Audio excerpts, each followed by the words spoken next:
Reporte, módulo número 28. Hebreos capítulo 11, verso 30. Por la fe cayeron los muros de Jericó después de rodearlos 7 días. Mira, si en el episodio del cruce del Mar Rojo lo que sucedió fue tremendo y no resiste ni el menor análisis de tipo científico, aunque muchos hayan apostado a un supuesto maremoto que casualmente coincidió con el evento, este de los muros de Jericó no le va en saga. Y aunque seguramente saldrán los amantes de la ciencia, verdaderos bomberos griegos de la fe simple y genuina, diciendo que lo más probable es que haya habido un terremoto en esa Jericó, justo, casualmente, cuando el pueblo estaba orando, yo elijo ser propietario de esa fe simple que me lleva a creer, sin dudar, todo lo que Dios me dice que debo creerle, con terremoto o sin terremoto. Porque hace ya algunos años que entendí que Dios me dio esta mente, gracias a Dios medianamente inteligente, no para cuestionarlo o examinarlo a Él, sino para tejer estrategias que me permitan extender su reino, único trabajo que tengo luego de haber recibido el inmerecido regalo de mi salvación eterna. Yo busqué durante años una síntesis concreta sobre salvación y reino. Vos sos más afortunado o afortunada porque acabás de leerla y acabás de escucharla. No por nada, dos pensadores célebres han dejado plasmadas sus ideas íntimas respecto a la cualidad de la fe, su significado al poseerla y esencialmente los riesgos de perderla o adormecerla. El primero de ellos, el Mahatma Gandhi, que creo no necesita demasiada presentación, y también autor de aquella frase de me gusta Cristo pero no siempre los cristianos porque no se le parecen, ha dicho acerca de la fe que no confiéis en quien haya perdido la fe. Jean-Baptiste, por su parte, un poeta de los llamados trágicos de origen francés, escribió allá por los años 1600 y tantos que quien pierde su fe no puede perder más. Es curioso este llamado y convocatoria a pensadores seculares para hablar de lo divino, ¿no? Pero ¿sabes qué? En muchas ocasiones son ellos quienes la definen mucho mejor que nosotros, aunque no la conozcan ni la posean. En el libro de Josué, en el capítulo 6, dice el verso 12, y Josué se levantó de mañana, y los sacerdotes tomaron el arca de Jehová, y los 7 sacerdotes, llevando las 7 bocinas de cuerno de carnero, fueron delante del arca de Jehová, andando siempre y tocando las bocinas, y los hombres armados iban delante de ellos, y la retaguardia iba tras el arca de Jehová, mientras las bocinas tocaban continuamente. Así dieron otra vuelta a la ciudad el segundo día y volvieron al campamento, y de esta manera hicieron durante 6 días. Al 7º día se levantaron al despuntar el alba y dieron vuelta a la ciudad de la misma manera 7 veces. Solamente este día dieron vuelta alrededor de ella 7 veces. Y cuando los sacerdotes tocaron las bocinas la 7ª vez, Josué dijo al pueblo: gritad, porque Jehová os ha entregado la ciudad. Y será la ciudad anatema a Jehová con todas las cosas que están en ella. Solamente Rahab, la ramera, vivirá con todos los que estén en casa con ella, por cuanto escondió a los mensajeros que enviamos. Pero vosotros guardaos del anatema, ni toquéis ni toméis cosa alguna del anatema, no sea que hagáis anatema al campamento de Israel y lo turbéis.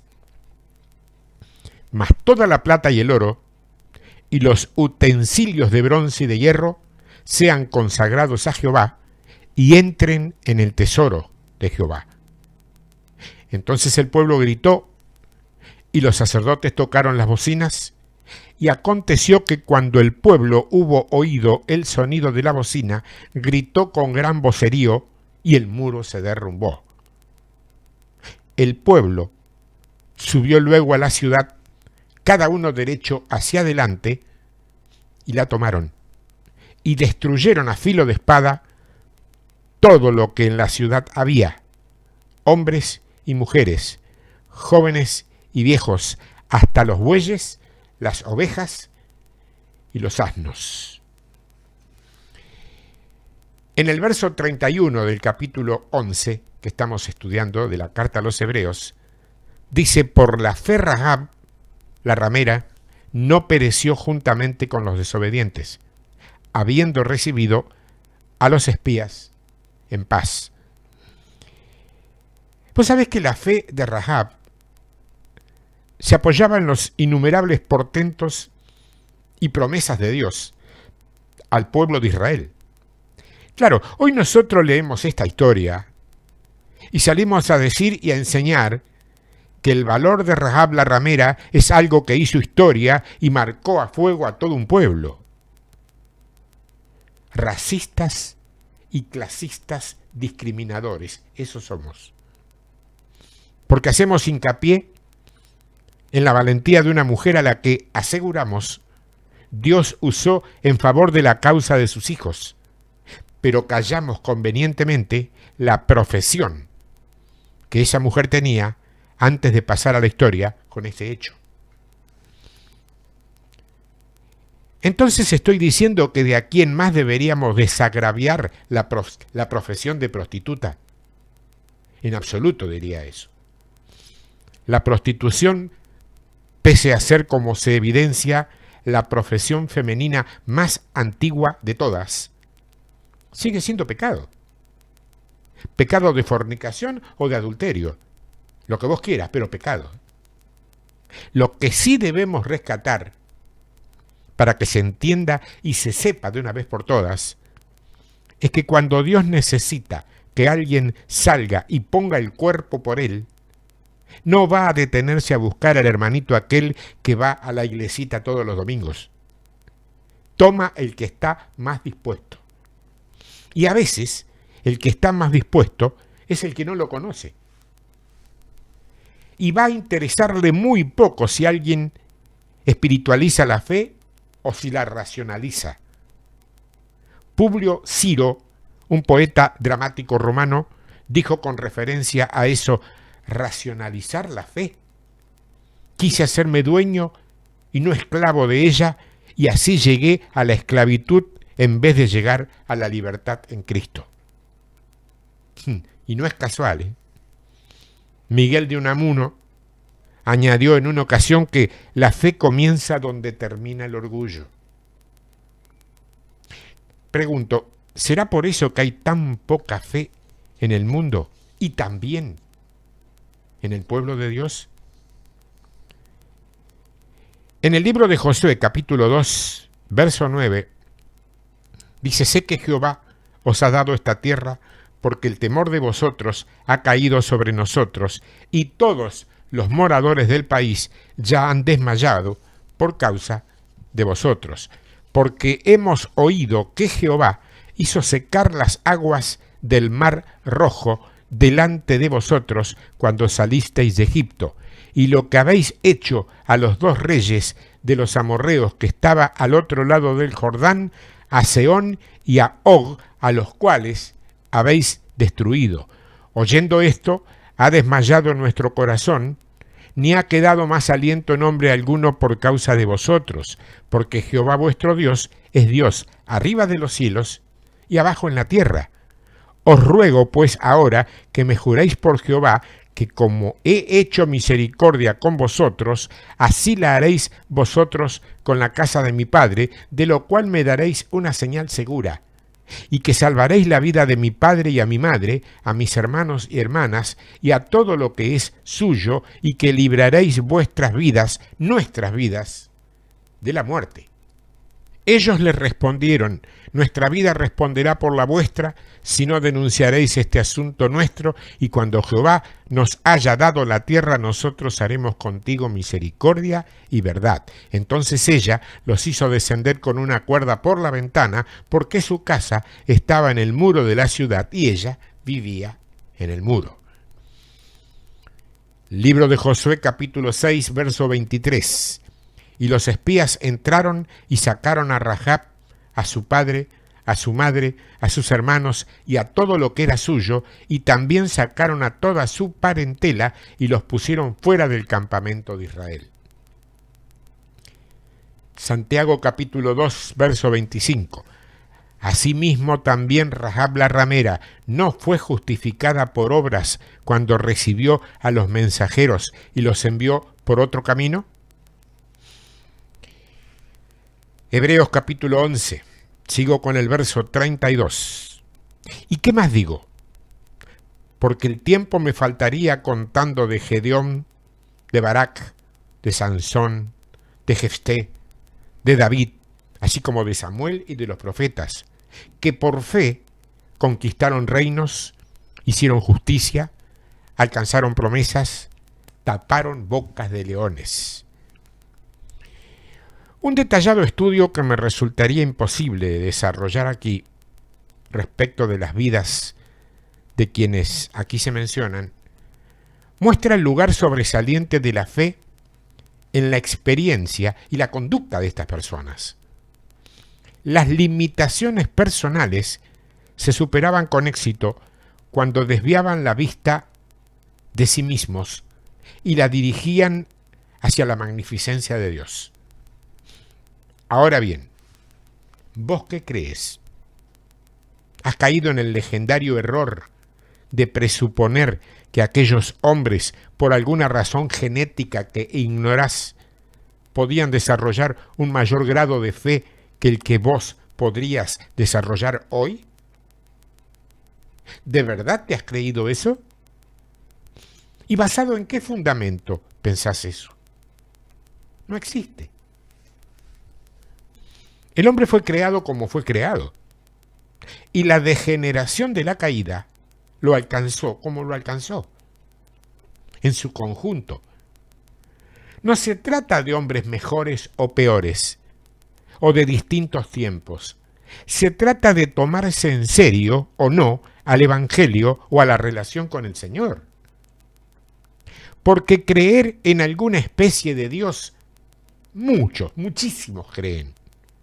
Pero tomarse en serio a esa fe ya no son tantos, ¿eh? Si tu vida cristiana no va a ir más allá de asistir a tu iglesia todos los domingos, salvo eres, pero mediocre también.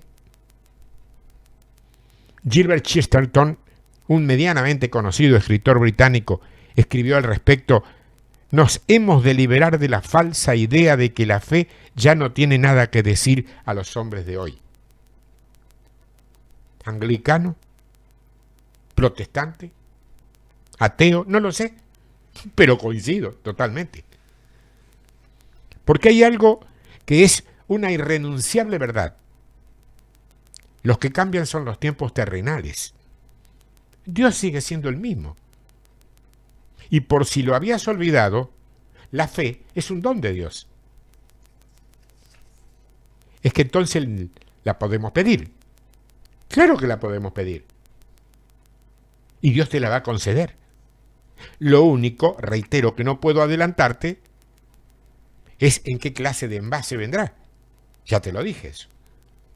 Y de alguna manera también va a confirmarlo el reciente Papa católico que abdicara, para que asumiera Francisco, que se llamaba Benedicto XVI, se llama, cuando aseguraba que la fe, incluso la profunda, nunca es completa.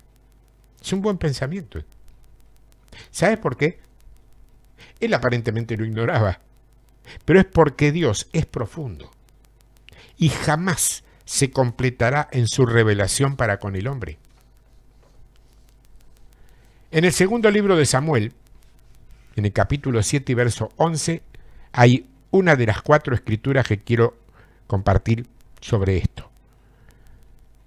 Segundo de Samuel 7:11. Desde el día en que puse jueces sobre mi pueblo Israel, y a ti te daré descanso de todos tus enemigos, asimismo Jehová te hace saber que Él te dará casa.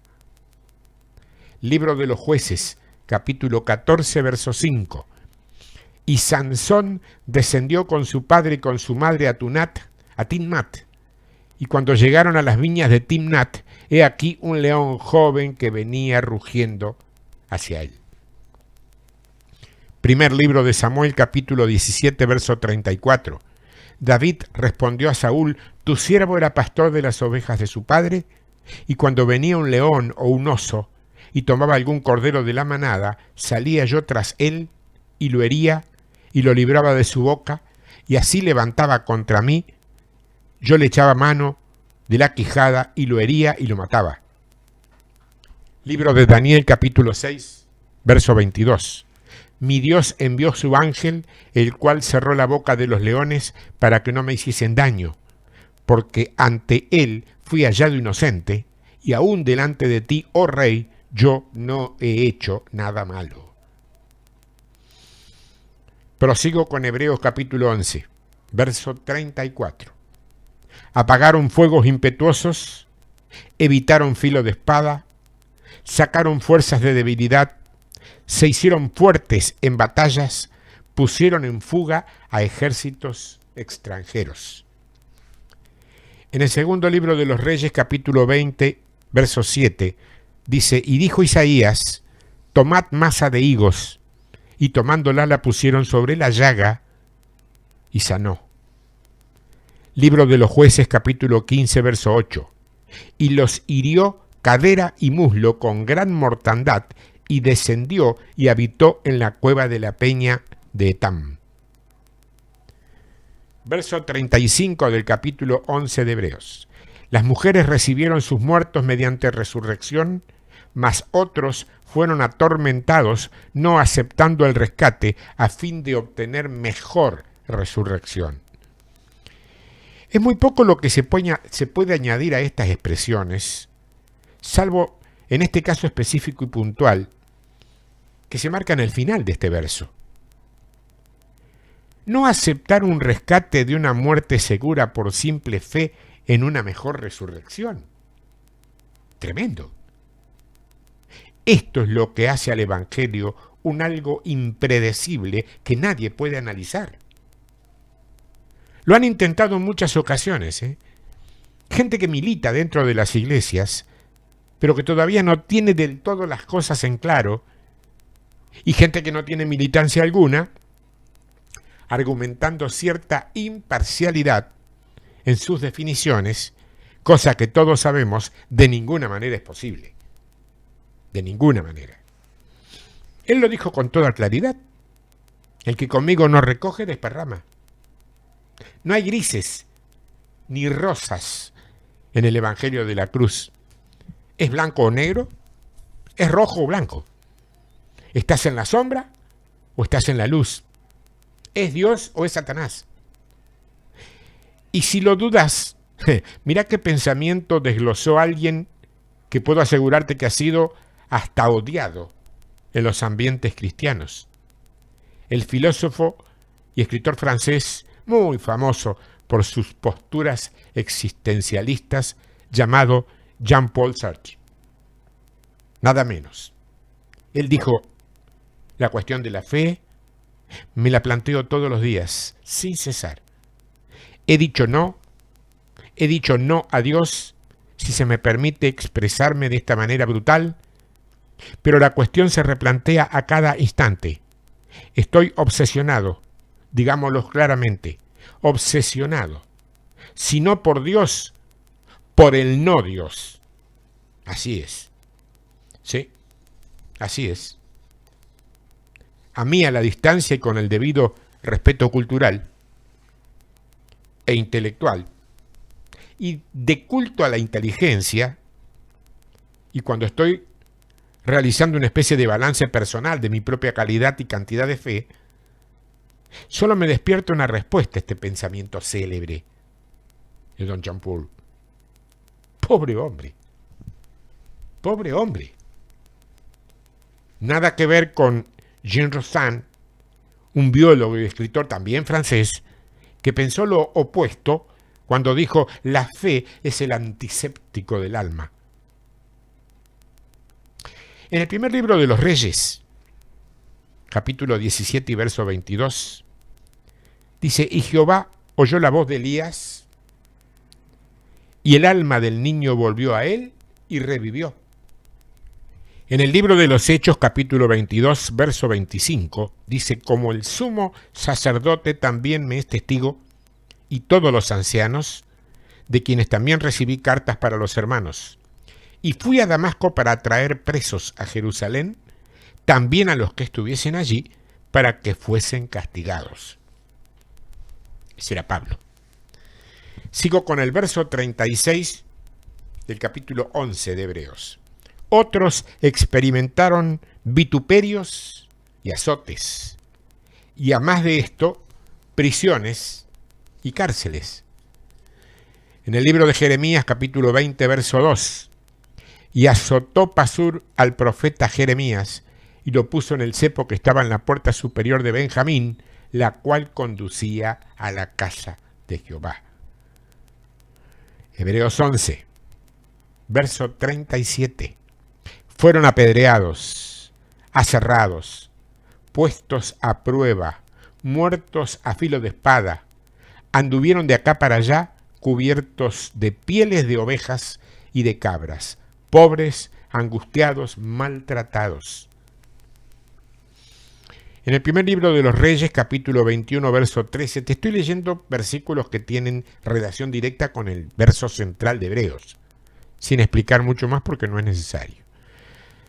Primero de Reyes 21, 13, vinieron entonces dos hombres perversos y se sentaron delante de él, y aquellos hombres perversos atestiguaron contra Nabot delante del pueblo, diciendo: Nabot ha blasfemado a Dios y al rey, y lo llevaron fuera de la ciudad y lo apedrearon y murió. Hechos capítulo 7, verso 58, y echándole fuera de la ciudad le apedrearon, y los testigos pusieron sus ropas a los pies de un joven que se llamaba Saulo. Segundo libro de los Reyes, capítulo 1, verso 8. Y ellos les respondieron: un varón que tenía vestido de pelo y ceñía sus lomos con un cinturón de cuero. Entonces él dijo: es Elías Tisbita. El verso 38 de Hebreos 11 dice: de los cuales el mundo no era digno, errando por los desiertos, por los montes, por las cuevas y por las cavernas de la tierra. Pues sabes que el hecho de que otros fueron atormentados y sufrieron de formas distintas indica que la fe no excluye automáticamente de dificultades, de pruebas o de tragedias. Puedo decirte más: experimentar esas adversidades no significa que la gente que las sufre posee menos fe que aquellos que no han sido afectados.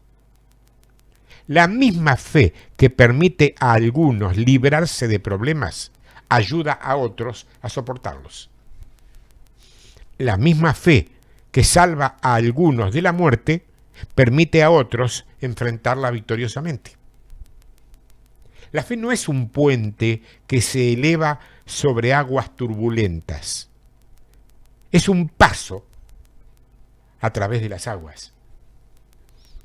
Y créeme, he llegado a la certeza que la fe no tiene definición propia, porque es una suma de sucesos que en casos apuntan hacia allá y en otros al lado opuesto.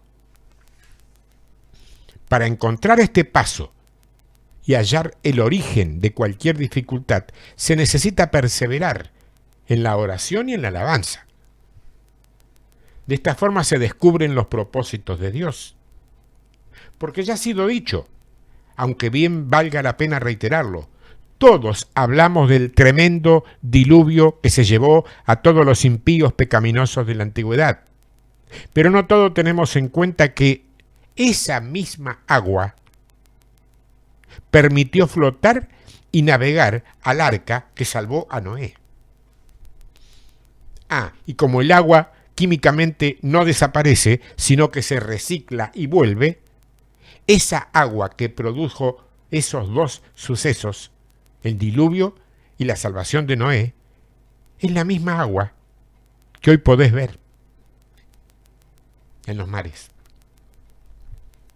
Asombroso, ¿no?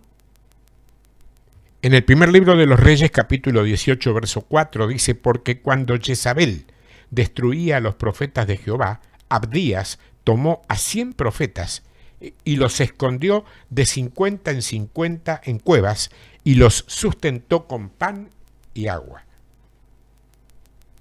En el verso 39 del capítulo 11 de Hebreos, dice: y todos estos, aunque alcanzaron buen testimonio mediante la fe, no recibieron lo prometido, proveyendo Dios alguna cosa mejor para nosotros, para que no fuesen ellos perfeccionados aparte de nosotros.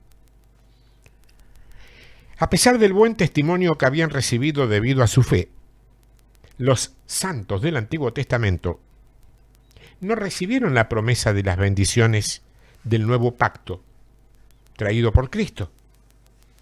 Para que no fuesen ellos perfeccionados, implica que el cuerpo de Cristo se completará con los santos, tanto de los tiempos del Antiguo como del Nuevo Testamento. Por eso es que decimos que la fe no es un valor a definir, porque una fe que nosotros mismos podemos determinar deja de ser auténtica fe. Y si no es eso, pasa a ser algo de contenido muy escaso. Y ya ha sido dicho que es muy poca fe la que se puede otorgar a aquellos que tienen poca fe. ¿Juego de palabras? Sí, puede ser. Pero una verdad suma, si las hay, ¿eh? En el capítulo 5 de la carta a los Hebreos, dice el verso 9, y habiendo sido perfeccionado, vino a ser autor de eterna salvación para todos los que le obedecen. Te dejo mi postdata para este capítulo de la fe. Aquí hay algo que queda más que claro.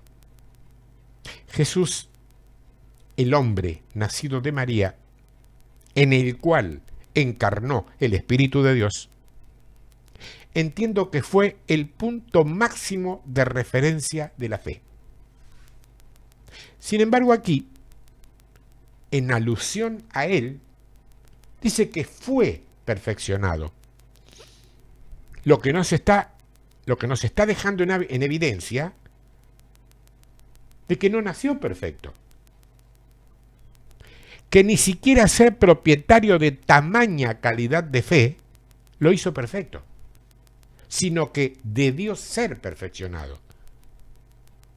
Por tanto, al examinar mi propia fe, en comparación al modelo viviente, no puedo menos que pensar que, si bien me falta muchísimo, muchísimo, para considerarme un hombre de fe considerable, también deseo asumir que estoy en la permanente búsqueda de ese grado de fe.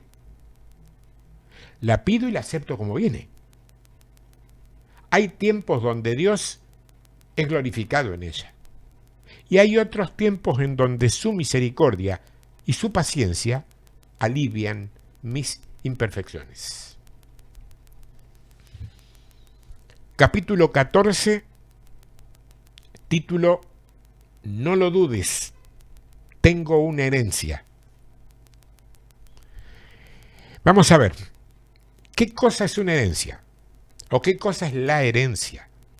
Si yo consulto un buen diccionario, sus acepciones diferentes me dirán que se trata del derecho de heredar, del patrimonio o conjunto de bienes de un difunto que se transmite legalmente hacia sus sucesores, de la transmisión a los descendientes de los caracteres biológicos de los progenitores o del conjunto de rasgos, ideas, circunstancias sociales, etc., que se transmiten a los herederos o continuadores. En lo concerniente a nuestra herencia espiritual, yo voy a quedarme con esta última acepción que entiendo es la más cercana a nuestras vivencias. Heredar el reino, tal como lo señala la palabra de Dios, es de alguna manera recibir el conjunto de rasgos y el carácter de, en este caso, el rey. Gloria a Dios si así fuera. Claro está que no es cualquiera quien hereda. Porque si muere un acaudalado empresario, por ejemplo, no lo heredan ni sus vecinos, ni sus amigos, ni sus conocidos, ni sus clientes, ni sus favorecedores, y mucho menos sus empleados. O sea, en el ambiente empresario es el equivalente a sus siervos. Lo heredan sus hijos. O en su defecto, si no los tuviera, sus familiares más cercanos. Así es como funcionan las leyes terrenales. ¿Extraídas de dónde? De las leyes divinas. Claro que con menor precisión, porque Dios es justo, pero no lo es el hombre en su esencia. En el caso específico del reino de Dios, del cual declaro y profetizo con valor de cosa juzgada que soy heredero indiscutible, de ninguna manera hay que entender que es un beneficio que alcanza a todo lo que anda por el mundo llamándose a sí mismos cristianos. Vos y yo sabemos muy bien que no todo lo que reluce es oro, ni todo lo negro es petróleo. En el reino de Dios hay excelentes siervos, esmerados y consecuentes amigos. Pero no son ellos los que heredarán al Padre, que es el Rey. En el reino de los cielos, los únicos que recibirán la herencia serán los hijos. Así que será muy bueno y necesario, para saber de qué cosa estamos hablando, examinar muy bien quiénes son o no son, en realidad somos o no somos, los hijos conforme al corazón de Dios. Hay hijos engendrados, hay hijos criados. Comencemos por el principio, que es precisamente un principio. Uno de los tantos que Dios ha puesto en la tierra para que el hombre lo conozca, lo acepte y lo ponga por obra. Cuando nos referimos al accionar de Dios, por ejemplo, nos enfrentamos a una especie de contradicción que, si bien no es tal, nos enfrenta a dos situaciones análogas. Porque por un lado, sabemos que Dios puede sorprendernos a cada momento, cada día, porque su inventiva es ilimitada. Pero por el otro lado, sin embargo, también sabemos perfectamente, porque así lo hemos visto en la Biblia, que Dios jamás hará nada nuevo sin antes comunicárselo a sus profetas, con la finalidad de que éstos se lo hagan saber al pueblo. Claro, la aceptación o no de eso es tu, mi y nuestra responsabilidad. En el Salmo 2 dice el verso 8, pídeme, y te daré por herencia las naciones y como posesión tuya los confines de la tierra. Los quebrantaste con vara de hierro, como vasija de alfarero los desmenuzaréis. Los desmenuzarás. La pregunta que surge después de leer esto es, ¿A quién le está hablando Dios aquí? Simple, si lees más arriba en el verso 7 de este mismo salmo, vas a ver que le está hablando al Hijo.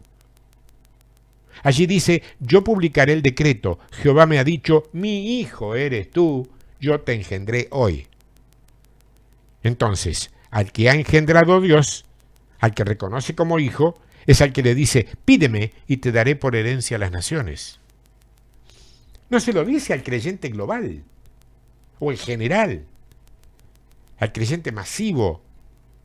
Tampoco se lo dice al evangélico, ni al católico, ni a cualquier persona que se reúne en su nombre. Recordá esto. Muchos harán milagros y yo diré, no los conocí. Muchos harán liberaciones, sanaciones, tremendas conferencias y campañas, y yo les diré, nunca los vi. Apártense de mí, hacedores de maldad. Es mejor que ahora unan todo lo que conocen de la palabra de Dios en función de empezar a entender lo que significa ser hijos. Y créeme que por diversas razones, este es un tiempo para aprender a ser hijos. O para determinar si lo somos o no. ¿Por qué digo que este es el tiempo? Porque es a los hijos a quienes Dios les entrega el gobierno, las naciones, los confines de la tierra, en suma, el gobierno. Y eso es lo que está comenzando a suceder hoy. Ahora bien, ¿los que no son hijos pueden tomar el gobierno? Sí, de hecho, eso ha ocurrido, pero siempre de manera temporal y bajo juicio. Porque los que son hijos, en cambio, toman el gobierno a perpetuidad y como heredad. O sea que hay una enorme diferencia entre gobernar y gobernar. Porque una cosa es gobernar como hijos y otra muy distinta hacerlo al estilo Nimrod. Escúchame, gobernar gobierna cualquiera. Cierto es, si miramos la historia. Pero gobernar conforme al gobierno del reino de Dios, nunca. En este pasaje, en realidad en todo el Salmo 2, el Señor habla de varias cosas.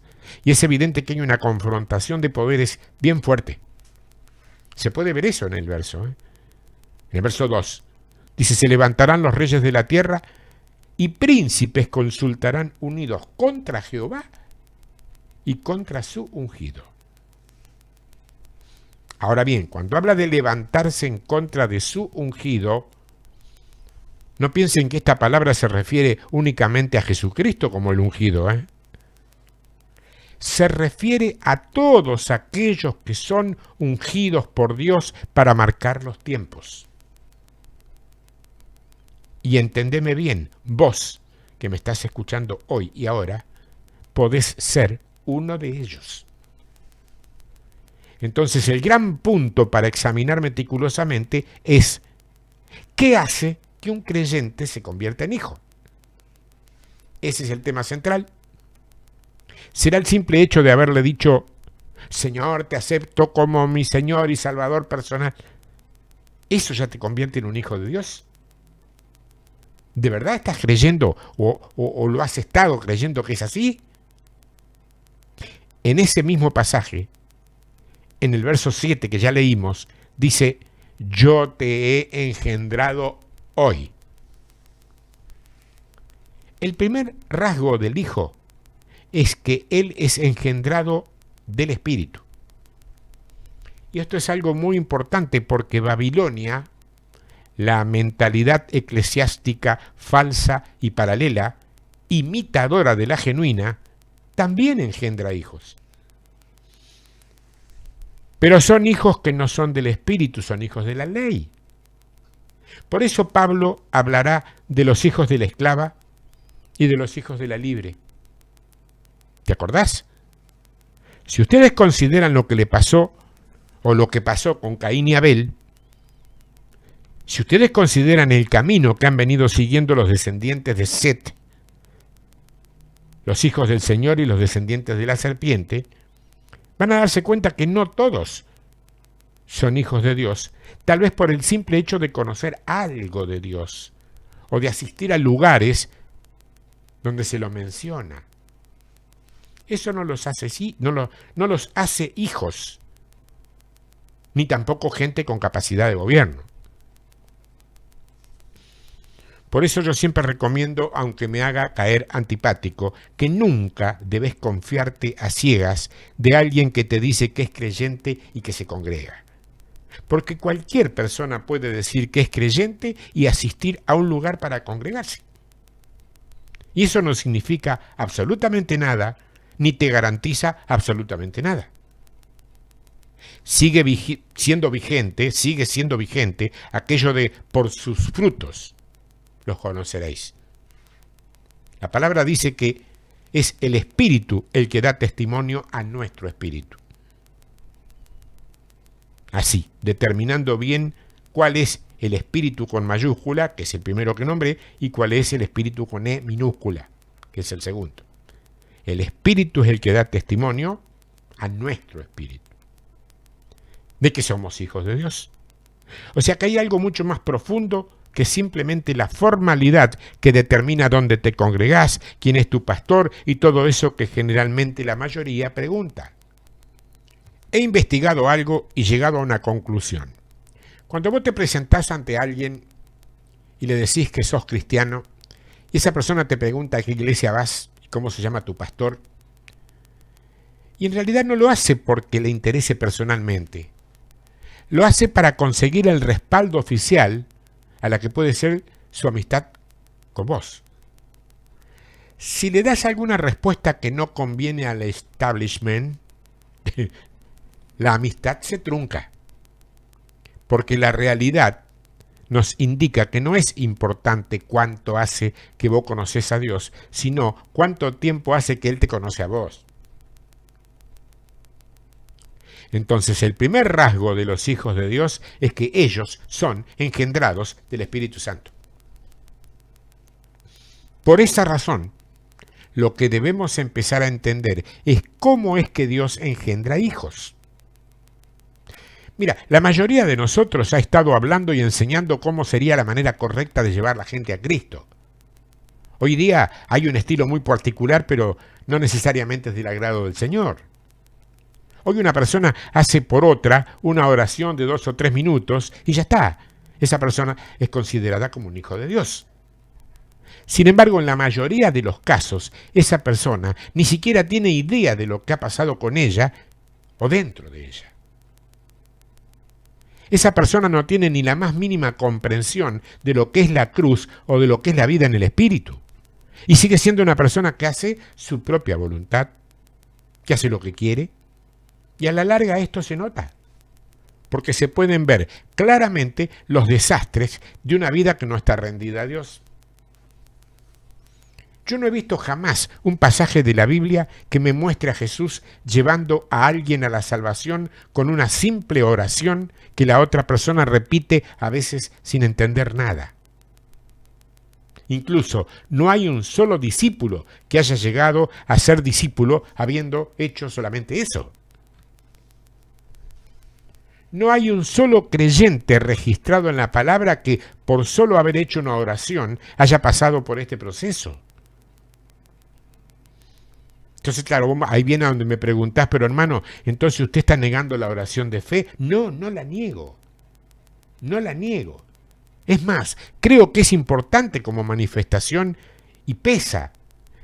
Pero lo de fondo es mucho más que simplemente confesar algo. Míralo así. La primera señal de que una persona ha nacido de Dios es que le obedece por completo. Eso es algo innegable.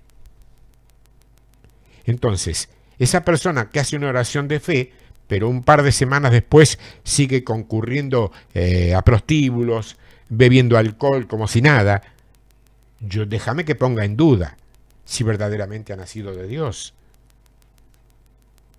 ¿Por qué lo digo? Y simple, porque el Espíritu de Dios no actúa así. Y ahí nos falta alguno que cae en la antigua tentación de decir que no, que eso pasa porque nadie le enseñó a esa persona lo que tiene que hacer y lo que no tiene que hacer. Acá hay un punto. Cuando uno es nacido del Espíritu, no tiene necesidad que nadie le enseñe lo que debe o no debe hacer. Porque el Espíritu mismo, que ha sido engendrado en él, lo conduce a la verdad. No necesitamos ninguna teología para reconocer la luz de las tinieblas. O sea, si yo no sé reconocer la luz de las tinieblas, si me da lo mismo salir a tomar algo con una prostituta sin que esto suene a juicio lapidario para la mujer persona, que bien puede ser restaurada y ungida si se arrepiente, si yo tengo el mismo criterio para salir con una prostituta que con una jovencita que estudia y trabaja, si me da lo mismo hacer un negocio por derecha que otro mintiendo, entonces eso quiere decir que yo ni siquiera tengo principios morales correctos. Mucho menos considerarme como nacido de Dios. La primera señal entonces es la obediencia inmediata. De eso yo no tengo ni la menor duda. La persona que ha nacido del Espíritu es alguien que sujeta su voluntad al Espíritu Santo. Y es una persona dispuesta a hacer cualquier cosa que el Espíritu Santo le pida. Y cuando digo cualquier cosa, estoy queriendo decir exactamente eso, cualquier cosa. La segunda cosa es que se despierta en la persona una fuerte tendencia a dar. Pasa a ser una persona que no puede evitar dar. Quiere dar, dar y dar. Y hay que andar frenándolo para que no lo exagere y, como decimos normalmente, se pase de mambo. Y todo eso sin necesidad de dar una clase alguna sobre diezmos u ofrendas, y mucho menos que alguien le manipule las emociones con el espíritu de culpa para que suelte sus monedas. Ese es el segundo rasgo de una persona nacida del Espíritu Santo. Quiere dar, no recibir solamente. Dar. Y como ya te debe haber resultado más que obvio, no estoy hablando solamente de cosas materiales. Eso sería, a mi juicio, un auténtico discípulo del Señor, porque no ha necesitado ninguna predicación ni manipulación emocional para que saque su billetera. El Espíritu lo hizo. A lo mejor una persona así ni siquiera ha llegado a hacer ninguna oración de fe, pero se hace realidad en su vida lo que Dios dice en el verso 7 de este Salmo 2 que estamos viendo. Tú eres mi hijo, yo te he engendrado hoy. No ayer, ni antes de ayer, hoy. Fíjate y pensá un momento. El Hijo de Dios vino, jamás pidió nada para sí. Él eligió dar, dar y dar. Y no pidió absolutamente nada. El dar, pero con corazón alegre y certeza de lo que estamos haciendo, es una nítida señal de la presencia del Espíritu Santo en nuestras vidas. Cuando se convierten estos primeros miles con la predicación de Pedro, según lo cuenta el libro de los Hechos, capítulo 3, te vas a poder dar cuenta que de inmediato, y sin que nadie les dijera nada, vendieron todo lo que tenían y lo trajeron, dice, a los pies de los apóstoles. Fue impresionante eso, porque nadie les había dado ni siquiera una charla de cómo vencer al dios Mamón. Nadie les explicó qué parte era del Señor y qué parte no era del Señor. Si era de la ley o no era de la ley, si la gracia lo avalaba o lo anulaba. Trajeron todo lo que tenían y lo pusieron a los pies del Señor. De verdad, esa gente nació del Espíritu. No hicieron una oración vacía. No participaron de una actividad evangelística. Lo que Pedro hizo al exponer la luz sobre las tinieblas ese día fue tan extraordinario Porque esta gente de verdad fue engendrada por el Espíritu en un instante. Claro, aquí seguramente saldrá alguno que me dirá, pero eso fue en aquel tiempo, hermano. Hoy el mundo ha cambiado mucho. Cierto, sí, cierto. Pero debo recordarte algo por si se te olvidó. Vos ya no perteneces al mundo. Amén. El tercer rasgo de una persona que ha sido engendrada por el Espíritu es que empieza a tener una visión de Dios como Padre. Y es aquí donde me quiero quedar un buen rato, porque este es un asunto que va mucho, pero muchísimo más allá de nuestra teología sistemática. Y no se me ocurre un mejor ejemplo práctico y sumamente gráfico de comparar un nacimiento divino y espiritual con uno de contenido físico y convencional. Cuando un niño nace, y hablo de un nacimiento natural, normal, ese niño no necesita que alguien le presente a sus padres. Él reconoce el olor de su madre y la voz de su padre. Es muy interesante, ¿eh? Pues son las dos cosas que guían su relación. Reconoce a su mamá por el olor y reconoce a su papá por la voz. Jesús, hablando de eso, dice algo tremendo. Él dice, mis ovejas oyen mi voz. Claro está, si ellas son sus ovejas. Si ellas son sus ovejas, Él es su pastor. ¿Y qué pasa cuando las ovejas no oyen la voz de su pastor? Fácil. No es su pastor. No hay forma de equivocarse, ¿eh? Y no estoy hablando de hombres de saco y corbata, obviamente. Aunque en algunos casos lo incluya. Pero así es la cuestión en el cielo, es muy sencilla. No es complicada. No es teológicamente difícil, no hay que entender nada. Si Cristo es tu pastor, vos escuchás lo que Él dice, punto. Y eso hace que vos puedas seguir a tu pastor, sin riesgo a confundirte, a perderte o a extraviarte, simplemente porque reconoces la voz de tu buen pastor. Entonces no terminás enamorándote de la chica o del muchacho equivocado. No terminás haciendo negocios con la persona equivocada. No terminás asociándote con las tinieblas. Es tan fácil. Es tan fácil. La pregunta entonces es, ¿por qué no se puede? ¿Por qué? Porque tus reacciones no coinciden con tus acciones. Porque vos se lo preguntás todo al Señor. Y el Señor dice no. Si el Señor dice no, es no. Y si dice sí, adelante. Y como has rendido tu voluntad a Él, no es ningún problema hacer lo que Él te pide. Hacer lo que Él te pide. Hacés o decís lo que el Hijo dijo o hizo. Así es como funciona, ¿eh? Cualquier otra reacción se llama rebelión. Oh, qué palabrita, rebelión. Jesús dijo, he venido a hacer tu voluntad, oh Dios.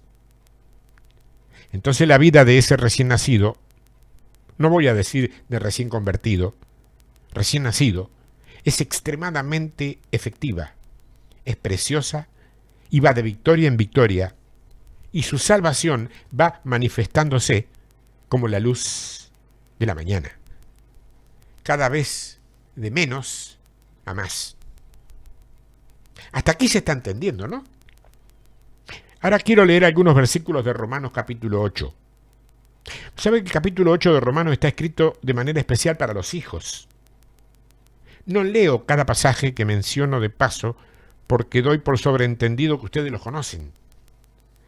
Romanos capítulo 8, verso 14. Es muy interesante porque alguna vez hemos dicho que la persona que entiende Romanos perfectamente es una persona que puede decir con gozo santo, que la obra de la salvación en su vida No ha sido en vano. Es una carta muy profunda, la carta a los Romanos. Y cuando vos entendés Romanos, estás entendiendo todo el mover de Dios en toda la historia. El verso 14 del capítulo 8 de Romanos dice, porque todos, ojo, todos los que son guiados por el Espíritu de Dios, estos son hijos de Dios. Me parece que está bien claro, pero nota que no está diciendo que los que confesaron u oraron, o los que gimieron, o los que lloraron en el frente, o los que se cayeron. No. Dice que los que son guiados por el Espíritu de Dios, estos son hijos de Dios. No hay cómo equivocarse, cómo perderse. ¿No es cierto?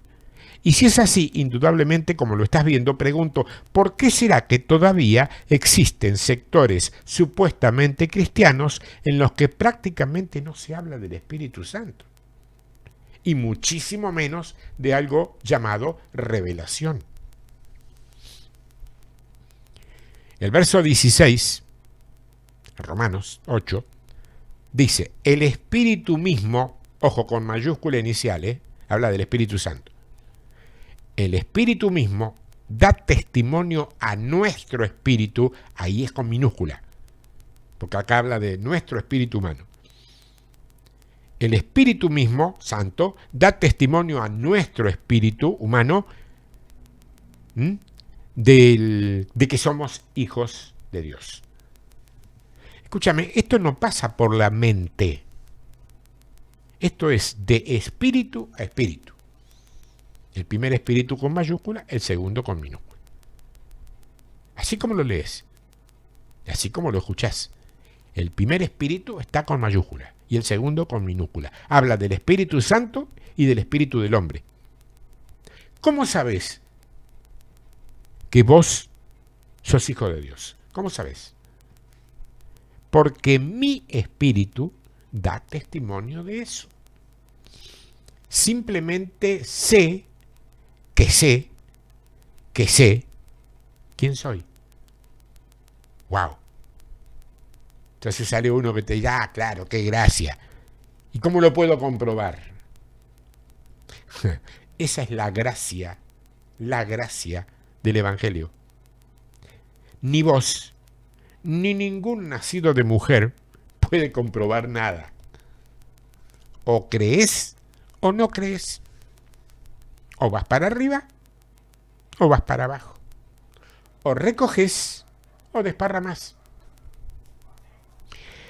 El verso 17 dice, y si hijos, también herederos. Notad la lógica que hay en esto, No es que somos herederos para ser hijos, sino que somos hijos y después de eso somos herederos. Y si hijos, también herederos, herederos de Dios y coherederos con Cristo. Ojo que ahora hay una condición, Si es que padecemos conjuntamente con Él, para que juntamente con Él seamos glorificados. Y dice el verso 19, porque el anhelo ardiente de la creación es el aguardar la manifestación de los hijos de Dios. Te lo voy a pasar en argentino básico, que como vos bien sabés, es un idioma, el argentino básico, riquísimo en mezclas, algunas de las cuales resultan prácticamente inentendibles para una gran mayoría. Aunque a nosotros los nativos no solamente nos resulta muy simpático, sino que además casi nos apasionan esas terminologías rarísimas que usamos, que dejamos al 95% de nuestros hermanos latinoamericanos en ayunas, en ascuas, en el aire, sin saber qué hemos dicho. Nos miran que no saben si los estamos halagando o insultando. Bueno, la creación entera está esperando que los hijos de Dios se manifiesten, que se revelen públicamente, quiere decir. La Iglesia evangélica, pese a procurar ser fiel en la palabra, durante mucho tiempo ha traído confusión, ha traído división y ha traído ataduras. Y no porque alguien se lo haya propuesto así, sino por causa de sus propias ignorancias y, sumado a ellas, su innata soberbia de ser o sentirse casi la dueña de Dios en la tierra. Pobres, pobres. Ya el catolicismo romano creyó lo mismo hace algunos años y mira cómo le fue. Son los hijos los que traen liberación.